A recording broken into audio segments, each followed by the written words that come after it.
Bonjour et bienvenue dans cette nouvelle vidéo du blog des livres pour changer de vie. Alors je continue dans ma série un petit peu en dehors des livres de business pour vous parler d'un livre d'histoire absolument passionnant. Et ce livre c'est Les Somnambules d'Arthur Koestler. Donc un livre qui est un petit peu épais, il faut le dire. Ça s'adresse uniquement aux passionnés d'histoire parmi vous, je pense. Mais même pour ceux qui ne s'intéressent pas à ça, restez juste avec moi parce que je vais vous donner quelques-unes des clés que donne ce livre.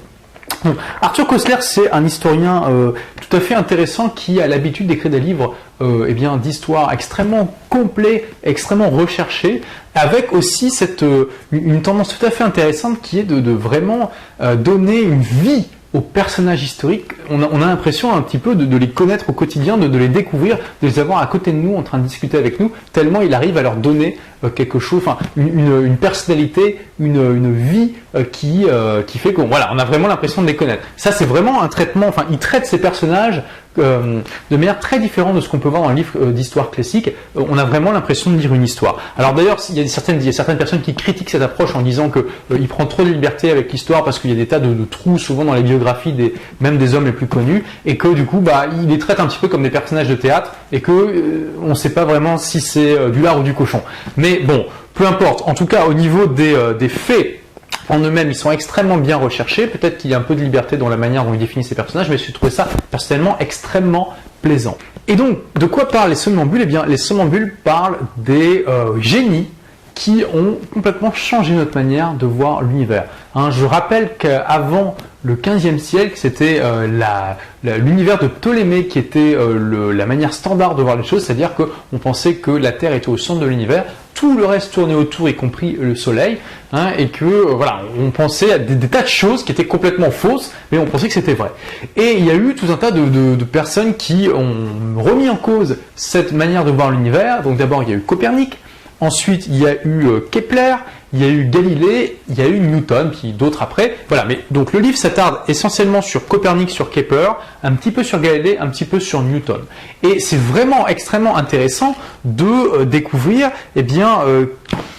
d'abord pourquoi ces fausses croyances se sont mises en place, pourquoi ces fausses théories ont été érigées comme des principes vrais et absolus auxquels on ne pouvait pas déroger, au point même que l'Église disait que c'était des doctrines religieuses et qu'on ne pouvait pas y déroger, on ne pouvait pas les contredire, notamment il y a eu des problèmes avec la théorie de Copernic qui avait été mise à l'index, c'est-à-dire sur la liste des livres interdits. Donc Koestler explique tout ça de manière très très intéressante, pourquoi toutes ces fausses croyances se sont mises en place. Et par exemple, il nous dit, voilà, dans le système de Ptolémée, où on avait la Terre qui était au centre de l'univers, il y avait cette idée que le cercle c'était une figure parfaite, c'était Platon qui avait pondu ça, on ne sait pas pourquoi. Le cercle c'était une figure parfaite, et donc on ne pouvait pas y déroger. C'est-à-dire que toutes les planètes étaient censées tourner selon une orbite parfaitement circulaire.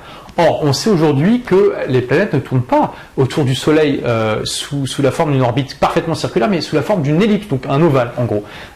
Donc à l'époque, non seulement ils pensaient que ça tournait autour de la Terre, mais en plus sous forme de cercle parfait. Le problème, c'est qu'évidemment, ça ne correspondait pas aux observations qu'ils pouvaient avoir. Donc le problème, c'est que plutôt que de remettre en cause cette conception très simple, qui est de dire, non, finalement, c'est pas des cercles, c'est des ellipses, c'est pas des cercles, c'est des ovales, c'est quand même pas quelque chose qui nous paraît insurmontable comme défi intellectuel à surmonter, mais pour eux, c'était tellement érigé en tant que, pour lui, d'après l'auteur, les cercles c'était une sorte de dieu, c'était devenu une divinité, on ne pouvait pas y déroger, c'était une vérité à laquelle on ne pouvait pas déroger.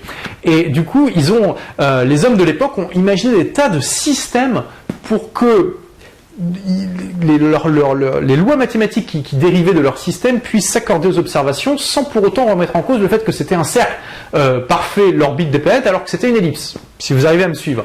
Donc ça veut dire qu'en fait, ils rajoutaient des cercles dans les cercles. C'est-à-dire que plutôt que de considérer une orbite ovale avec des formules qui puissent se raccorder aux observations qui sont faites dans le ciel, ils imaginaient que les orbites étaient des cercles parfaits, que dedans il y avait également des petits cercles, c'est-à-dire que la planète tournait aussi autour d'un cercle, dans l'orbite, et peut-être même avec d'autres cercles, etc. Ça devenait super complexe. Je crois que dans le système de Ptolémée, si je me rappelle bien, il devait y avoir 40 sphères imbriquées les unes dans les autres. C'était à s'arracher les cheveux, mais ça permettait de faire des prédictions à peu près correctes. C'est-à-dire que les mathématiciens, dès le IIe siècle après Jésus-Christ, en utilisant le système de Ptolémée, étaient capables de prédire le mouvement des planètes, de savoir à peu près où elles seraient à telle date. avec une marge d'erreur acceptable. Mais voilà, c'est très intéressant, je veux dire, ça nous apporte énormément de choses en termes personnels de voir que parfois on a ces blocages intellectuels, ces blocages psychologiques parce qu'on érige quelque chose en absolu qu'on ne peut pas contredire, et du coup on va se créer des tas de circonvolutions de choses pour essayer d'accorder une théorie par rapport à ce qu'on peut observer, alors qu'en fait il faut juste complètement chambouler certaines conceptions des choses pour vraiment se rapprocher au maximum de la réalité. Puis ce qui est intéressant aussi, ce qu'on apprend dans ce livre, c'est que au moment où Ptolémée a mis en place son système qui ensuite était largement accepté, il y avait déjà quelqu'un qui avait proposé un système héliocentrique, c'est-à-dire un système autour qui disait que c'était le Soleil qui était au centre et que tout le reste tournait autour. Hein, déjà, il y avait un grec, comment il s'appelle déjà, je sais plus, si je me rappelle bien, vers le 3e ou 4e siècle avant Jésus-Christ, déjà un grec avait proposé le bon système. Mais voilà, malheureusement, il n'y a pas eu de bol, son idée n'a pas été suffisamment acceptée, n'a pas été suffisamment diffusée, et c'est le mauvais système qui a été accepté. Bon, jusqu'au moment où voilà, il y a eu Copernic, puis Kepler, puis Galilée, Newton, etc., qui sont arrivés. Et vraiment la partie la plus intéressante, c'est la partie de Kepler, puisque Kepler, c'est le premier qui a dit non. Les orbites des planètes ne sont pas des cercles parfaits, ce sont des ellipses. Et ça nous paraît tout bête, mais pour eux, ça a été une révolution énorme, et c'est ce qui a permis notamment à Newton de trouver sa loi de la gravitation qui est toujours utilisée aujourd'hui. Donc, voilà, un livre vraiment, vraiment passionnant. Ça nous fait rentrer dans l'histoire intellectuelle de quelque chose de fondamental qui est notre vision de l'univers, notre vision de la réalité, aussi de toutes les erreurs intellectuelles qui ont jalonné ce parcours, des dogmes qui ont été établis, etc. Et de tous ces gens-là qui ont réussi à briser les mensonges, hein, l'illusion pour nous rapprocher de la vérité. Mais on voit aussi que ces personnes sont humaines. Hein. Copernic, par exemple, voilà, a pas osé publier sa théorie de son vivant. Il a publié ça à titre posthume.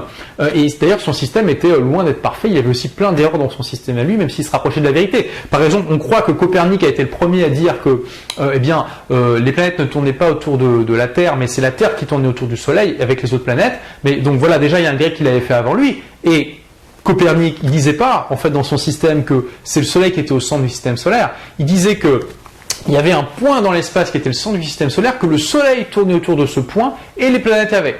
Alors, c'est déjà une amélioration par rapport au système de Ptolémée, mais c'était pas encore ça. Et donc, on voit tous ces gens qui sont des génies, mais qui tâtonnent, qui font beaucoup d'erreurs. On voit d'ailleurs que Kepler, il a failli passer à côté de ses découvertes, et qu'à côté de ses découvertes, il a fait aussi énormément d'erreurs. Voilà, très très intéressant livre que je vous recommande si vous êtes passionné par le sujet. Ça va vraiment, vraiment, étendre votre univers intellectuel et vous faire réfléchir différemment sur l'humanité et aussi nos propres normes, nos propres tabous, les propres choses dans notre société qui peut-être un jour seront amenées à changer dramatiquement. Donc merci d'avoir regardé cette vidéo et à très bientôt pour de nouvelles aventures.